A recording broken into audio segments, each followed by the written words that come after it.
Bom dia, turminha do quarto ano. E aí, tudo bem com vocês? Eu sou Tia Su e hoje nossa aula é de história. Olha que bacana, porque eu sei que todo mundo ama história. Então, hoje nosso dia vai ser super divertido. Vamos falar um pouco sobre como é possível conhecer a história de pessoas que viveram, por exemplo, há 10 mil anos atrás. Mesmo quando não tinha escrita, era possível saber como a humanidade vivia. O que as pessoas comiam, qual era a altura, qual foi a causa da morte, como se comunicavam. Tudo isso é muito interessante. E é possível encontrar esses dados através de pesquisas de arqueólogos. Quem são os arqueólogos? Pessoa que estuda a ciência da arqueologia, que consiste em fazer escavações, analisar ossadas, insetos. Então, tudo aquilo que pode comprovar vestígios da humanidade, um arqueólogo estuda. Como é possível saber como viviam os primeiros povos que habitavam o planeta se esses povos ainda não tinham desenvolvido uma forma de escrita? Como é que vocês imaginam que isso era possível? Através de bola de cristal? De cartinhas? Cartinhas para os séculos posteriores ao surgimento da escrita era possível. Mas existe muita coisa que aconteceu antes de Cristo, porque a nossa história é dividida, né, em AC, antes de Cristo, e DC, depois de Cristo. Então, antes de Cristo, existiam grupos humanos que se deslocavam, que eram os nômades, e grupos que se fixavam em um lugar, que eram os sedentários. E esse período é dividido em Paleolítico e Neolítico, que vamos estudar logo em seguida. E era possível saber como as pessoas viviam através de representações, que são as pinturas rupestres feitas em rochas e grutas. Mais à frente também eu vou falar como era possível fazer essas pinturas, quais eram os objetos utilizados para que isso fosse realizado. E próximo a Poções, assim, não tão próximo, mas em algumas cidades da Chapada Diamantina é possível encontrar pinturas rupestres. Um exemplo é Morro do Chapéu, que fica mais próximo a Salvador do que nós. Lá tem uma gruta lindíssima com pinturas rupestres. Que essas pinturas elas vão representar o dia a dia dos povos. Então, são registros de festas, de nascimento, de morte. Registros que vão mostrar a questão da caça, da pesca. Então, tudo isso era possível através das pinturas rupestres. Olha aqui um exemplo de pintura rupestre. O que nós podemos analisar nessas imagens? Tem uns animais e também tem uns homens, que poderiam ser os guerreiros, com flechas. Nesse período era necessário a caça. As pessoas sobreviviam da caça. E antes do período neolítico, e assim, já quase no final do período paleolítico, as pessoas comiam carnes cruas. Né? Matava o animal, tirava a pele e comia. Porque não existia fogo. Não existia a questão de assar um animal, de cozinhá-los. Então tudo era. As pessoas se alimentavam disso, de carne crua. E temos nessas imagens o trabalho dos arqueólogos. Na primeira imagem mostra alguns homens em um processo de escavação. Os arqueólogos eles usam instrumentos muito pequenos para poder cavar uma localidade.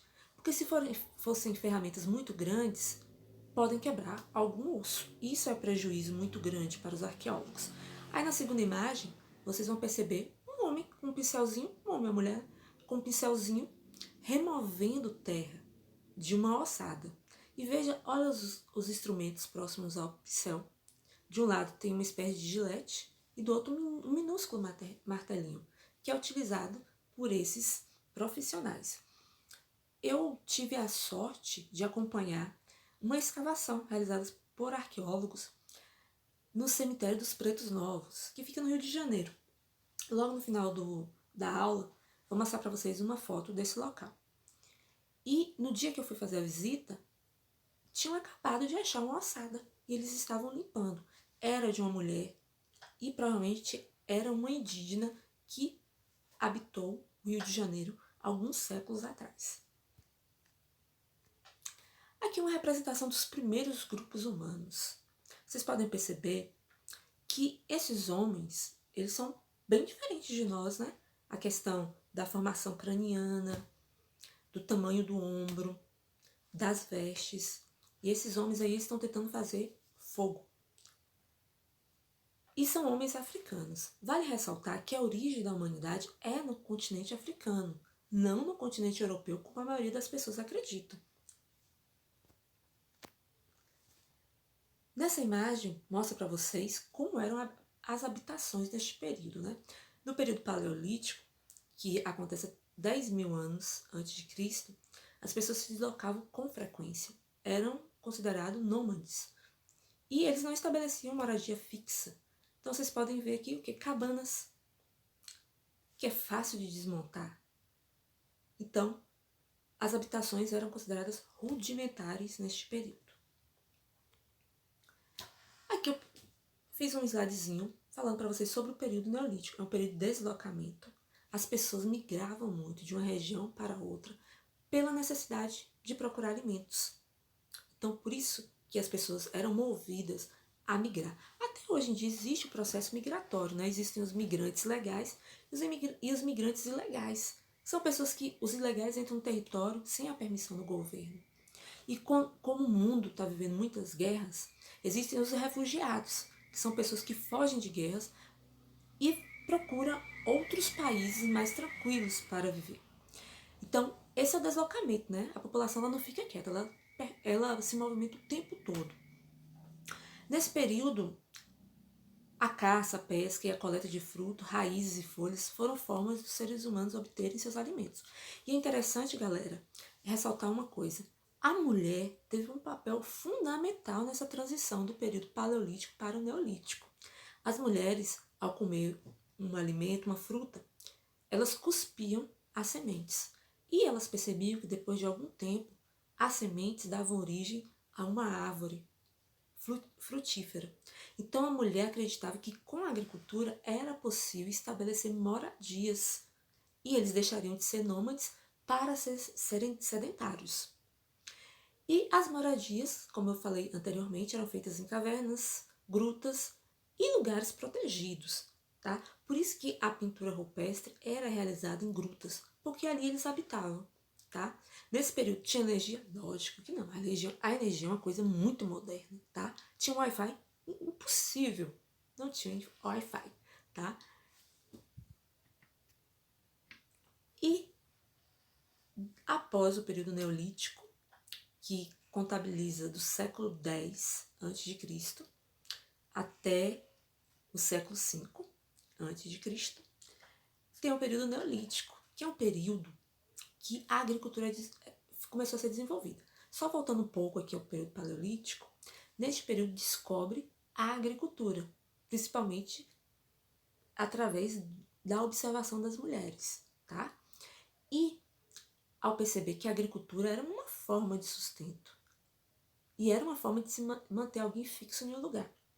E nesse período também do paleolítico surge o fogo, tá?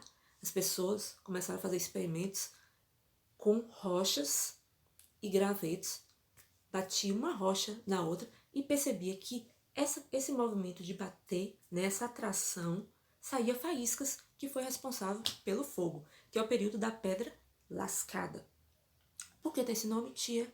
Porque os paleolíticos descobriram também que, através de ossos de animais, poderia confeccionar objetos utilizados em conflitos. Então, eles utilizavam entre conflitos de tribos e também para matar animais. Então, por isso que tem esse nome, pedra lascada, tá? E, voltando aqui para o período neolítico, como eu falei para vocês, é um período que a agricultura se desenvolve. É um período que é considerado pedra polida, porque as ferramentas elas se tornam mais sofisticadas. E assim, quando aumenta o número de pessoas no mundo, vai aumentar o número de produção alimentícia. As pessoas consomem muito mais alimentos. Por exemplo, é muito interessante ressaltar que no século XXI, até o momento, nós somos mais de 7 bilhões de pessoas no mundo. Muita gente passa fome e muita gente morre por falta de alimentos. Só que a humanidade produz 3 vezes mais alimentos. Então, produziriam alimentos para 21 bilhões de pessoas. Só que nós desperdiçamos muito alimentos. Quando ele fala, tia, mas eu não desperdiço. Quando eu falo nós, é a humanidade. Tá? A humanidade em si faz essa destruição de alimentos. E no período neolítico é o período de sedentarização. Mas o que é isso, tia Su? Sedentarização é a pessoa se fixar em um lugar, estabelecer moradia. E os nômades, como eu falei anteriormente, circulavam de um lugar para o outro, procurando terras, procurando água, procurando alimentos. Então, o sedentário estabelece, por exemplo, vocês são sedentários, vocês estão estabelecidos em uma moradia. Mas eu vou mudar para outra casa. Mas você é sedentário, tá? Porque a questão do nômade, eles vão percorrendo territórios diferentes. Um exemplo disso são ciganos. Não sei se vocês conhecem ciganos, mas algum tempo atrás tinha muitos ciganos aqui em Poções. Eu lembro que quem mora aí perto do Colégio Bemiqué, em Santa Felicidade, uma boa parte ali eram terrenos baldios. Então os ciganos faziam suas tendas naquelas regiões e ficavam um tempão. Depois de algum tempo eles se mudavam para outra cidade. Então é isso. Eles eram nômades porque não ficavam muito tempo em um lugar só. Ok? E nesse período vem a construção vernacular. O que é isso? É uma construção feita com madeira, com rochas. É uma construção mais protegida, já que as pessoas não migrariam mais com frequência. Então era preciso ter uma casa segura. Então, quando vocês escutarem arquitetura ou construção vernacular deste período, é a construção de casas com barro, pedras, pau a pique. Ok? E nesse período, as comunidades começaram a criar animais. Quem tem cachorro sabe que é uma delícia, né, ter esse bichinho doméstico em casa. Mas o cachorro no período neolítico era utilizado para caça e foi um animal domesticado ao longo do tempo. Só que o cachorro era muito grande, é bem diferente desse cachorro. Tem uma ideia que o cachorro desse período, ele parecia muito com o lobo. Quer dizer, eles eram da mesma família, tá? E, além do lobo ou do cachorro, criavam vacas, cavalos, ovelhas. Tudo isso era muito importante para a agricultura. Olha esses fósseis aí. Os fósseis é uma forma de saber como era a vida no passado. Então, nesse desenho é um fóssil de um cachorro. Veja só, olha a curvatura, a coluna do cachorro. Percebam que ele era muito maior do que o normal. O crânio dele também era um pouco diferente e as patas bem inclinadas. Então, esse cachorro, ele é pertencente ao período neolítico. Outro fóssil interessante. E quem é que encontra fósseis? Os arqueólogos, através de escavações. Esse esqueleto é Luzia. Luzia é o fóssil mais antigo aqui no Brasil. Esse crânio possui 11 mil anos e foi encontrado em Lagoa Santa, em Minas Gerais, um estado que faz parte do sudeste do país. Repare só que Luzia, ela é tão incrível que ela passou pela era glacial. Luzia sobreviveu a incêndio. Quando eu digo sobreviveu, não é a pessoa sobreviver, é o crânio dela, né, que foi conservado após o incêndio que aconteceu em setembro de 2018, no Rio de Janeiro. E qual a importância de estudar esse crânio? A importância é que, através do estudo de Luzia, chegou a uma conclusão que os primeiros habitantes aqui no Brasil tinham a pele escura, porque eram pessoas que migravam do continente africano e de outras partes do mundo. Então, a família de Luzia chegou aqui ao Brasil. E ela tem esse nome porque ela é parente de Lucy, um crânio encontrado na Etiópia por arqueólogos norte-americanos. Enquanto analisavam o crânio de Lucy nos Estados Unidos, eles escutavam a música dos Beatles, que era uma banda inglesa, e tem uma música que fala Lucy, Lucy, Lucy. Então, batizou Lucy, o primeiro crânio lá na América do Norte. Ou melhor, um crânio encontrado no continente africano e levado para os Estados Unidos, que é a América do Norte, para ser estudado. E aqui no Brasil, o nome é Luzia por causa do nome Lucy, que são parecidos. Então, Essa mocinha, ela viveu há 11 mil anos atrás. Ela se alimentava de raízes e era pequenininha, muito baixinha. Ó, esse crânio aí é Luzia e foi reproduzido por cientistas, assim, a pele, né, o nariz. E tem até cabelo. Vou mostrar minha foto a seguir para vocês. E o estudo sobre ela é bem interessante para a gente compreender o que acontecia aqui no Brasil há 11 mil anos atrás. Por exemplo, tem pessoas que equivocadamente pensam que o país, né, o Brasil, só teve história a partir da chegada dos portugueses. Não, existiu muita vida aqui antes dos portugueses.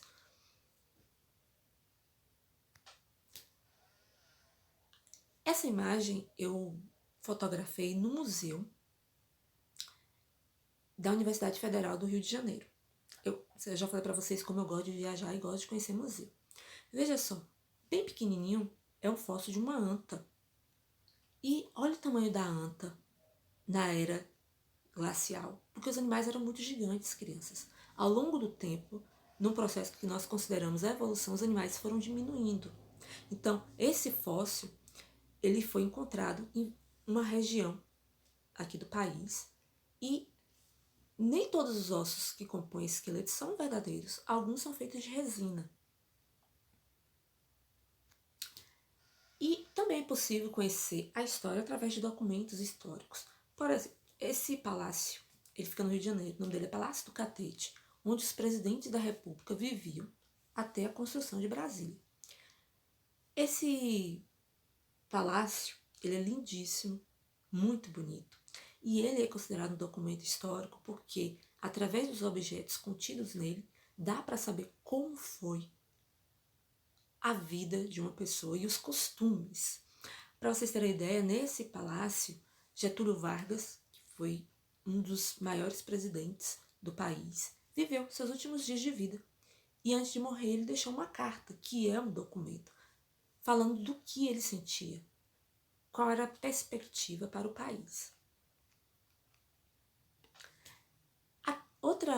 Outro documento histórico é essa parede. Fica no Rio de Janeiro, é a escadaria de Selarón, lindíssima. E o artista, ele resolveu retratar a humanidade através de imagens, né? Então são imagens de vários países, que isso é um documento histórico. Então dá para saber como é a bandeira, qual é o símbolo utilizado pelos países, como é a moeda, o que as pessoas gostam de comer. E essa imagem representa o Museu Nacional do Rio de Janeiro. Infelizmente, em setembro de 2018, esse museu pegou fogo. Ele foi destruído. E foi um prejuízo muito grande para a humanidade. Eu visitei esse museu, passei uma manhã toda tirando um monte de foto. Tenho acho que 300 fotos desse museu. E Luzia morava nesse museu. E é muito interessante que após o incêndio, uma boa parte do prédio desabou.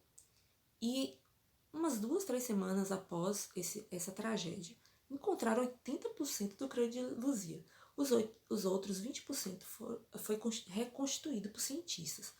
E nesse museu era possível encontrar fósseis, tinha fósseis de tubarão, fósseis de tartarugas, de dinossauros, tinha muitas múmias e, por exemplo, borboleta, que eu sou apaixonada por borboleta. Existe uma coleção enorme de borboletas neste local. E além de besouros, potinhos de cerâmica, alguns costumes dos povos indígenas e africanos. Olha aí, esses potinhos são indígenas.